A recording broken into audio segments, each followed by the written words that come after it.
Mad Moxxi. What can I say about this person?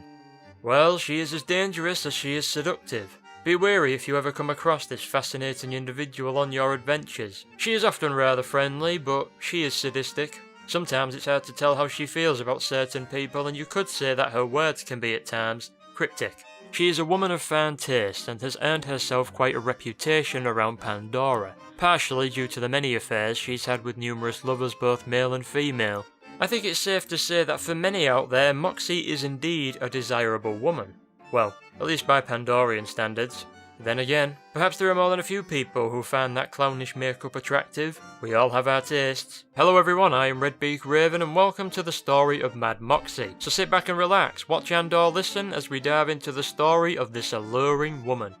Despite Moxxi's mannerism, she is actually deep down a clan member with a distinct accent. Obviously that isn't apparent when seeing Moxxi in public, but I have it on good authority that she is very much trying to hide her past behind that fake refined accent of hers she uses so much in public. In fact, a Vault Hunter once told me that Moxxi really doesn't like people seeing her out of character. Sounds like Mad Moxxi is, in a sense, a character the real Moxxi likes to pose as 90% of the time. In a way, the actress has become the acted, if that really makes sense. To hazard a guess at how different she might be out of character though, you only have to look at where her story begins. Moxxi is a former member of the Hodunk clan, a rather large family of car-obsessed rednecks that love moonshine and fighting with their arch-enemies, another group known as the Zafford clan. A typical band of Irish clan members really. Strong accents, shamrocks and green hats. What else do you need to know? The Hodunk clan could be seen as the very definition of Pandorian trailer trash. Their appearance, interests and culture definitely don't deter people from making that judgment. I'd wager that Moxxi was born and bred a Hodunk member, and it's not hard to see how some may not believe that based on how she appears to those that meet her. However, I assure you that Moxxi was a part of the Redneck clan. During her time with the clan, she had two children, the fabled car mechanic Scooter and his sister Ellie. I know, it still surprises me when I realise that they are her children. Well, maybe not as surprising after learning of Moxxi's origins. It seems that Jimbo Hodunk, one of the clan's more influential members, might be the father of Scooter. Ellie's father, however, remains a mystery, as does the identity of Moxxi's lovers. Eventually, the Hodunks decided that Ellie would become the clan wife if Moxxi didn't cooperate with their request to kill someone. I don't think I need to tell you how ideal that position isn't, so naturally Moxxi was outraged at this decision. She eliminated the clan leader at the time and removed both herself and her children from the clan so as to avoid Ellie becoming the clan wife, and obviously avoid expected punishment for murdering the leader, unless that is a practiced thing. You never know on a planet like Pandora. She later married Mr. Shank, a leader of a group of bandits known as the Prisoners, who operate out of a place called Lockdown Palace, an abandoned prison located in the Sunken Sea. Shank was eventually killed by a group of Vault Hunters many years ago, but the one who contracted his assassination was Moxxi herself. I suppose the saying, "old flames die hard," is appropriate for that situation, mainly because Moxxi was actually saddened at Shank's death, despite being the one who paid for it. Love on Pandora is a strange bloody thing.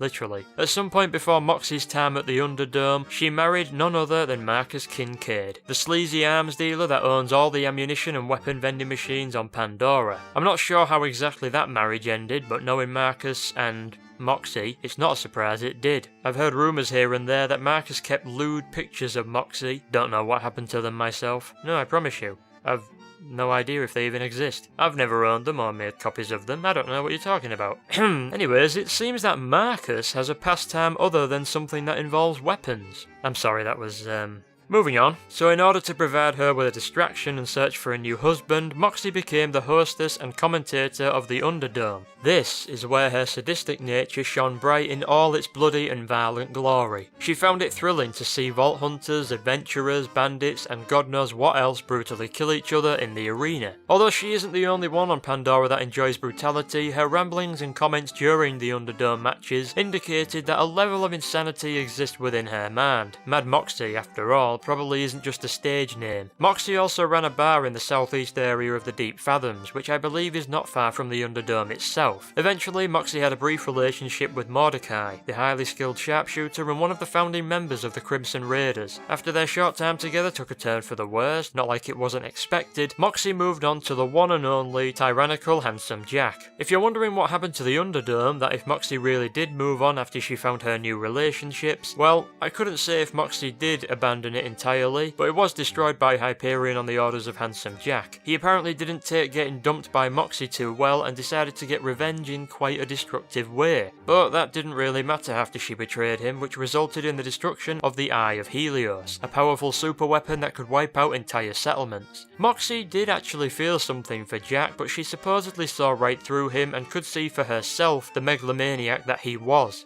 However, the Jack before the opening of the Elpis Vault was not the same Jack that would later call himself Handsome Jack. Moxxi, along with Roland and Lilith, didn't like the idea of Jack having control over so much power. Little did they know that their actions would have serious repercussions later on. I'm sure you know well what happened following the opening of the Elpis Vault. Jack became the new Hyperion president after murdering Harold Tacitus and began putting his revenge plans into effect. The destruction of New Haven is an event many will remember and hate the corporate dictator for. With Handsome Jack's Hyperion Corporation attempting to conquer Pandora and Jack himself constantly seeking out those that betrayed him, Moxxi made her way to Sanctuary, the famous city built on top of a mining ship once operated by the Dahl Corporation and headquarters for the Crimson Raiders. It is there she opened and ran a bar aptly named Moxxi's, but with 3 X's I might add. Not that I wouldn't expect her to be less lustful than she has been. From her bar in Sanctuary she provided what little support she could to the cause against Hyperion. It was a place to drown sorrows, meet gentlemen hunters, and temporarily escape from the harsh world that is Pandora. You know, for a sadistic hostess and a peculiar proprietor, Mad Moxxi has her own way of making a big impact on Pandora and its inhabitants. I suppose her alluring character has its many uses, and with children like Scooter and Ellie, well,